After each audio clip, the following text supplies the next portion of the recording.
شروع اللہ کے نام سے جو بڑا مہربان نہایت رحم کرنے والا ہے، تاکہ اللہ پاک کو ناپاک سے چھانٹ کر علیحدہ کر دے اور ناپاک کو ایک دوسرے کے اوپر رکھتے ہوئے سب کو ایک ڈھیر بنا دے، پھر اس کو جہنم میں جھونک دے۔ یقیناً یہی لوگ ہیں خسارہ پانے والے۔ قل للذین کفروا ان ینتہوا یغفر لهم ما قد سلف وان یعودوا فقد مضت سنت الاولین۔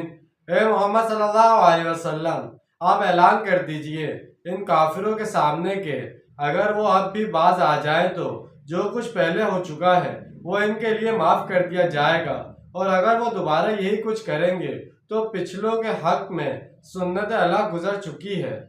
یعنی اب بھی موقع ہے کہ ایمان لے آؤ تو تمہاری پچھلی تمام خطائیں معاف کر دی جائیں گی۔ انہیں سب معلوم ہے کہ جن قوموں نے اپنے رسولوں کا انکار کیا تھا ان کا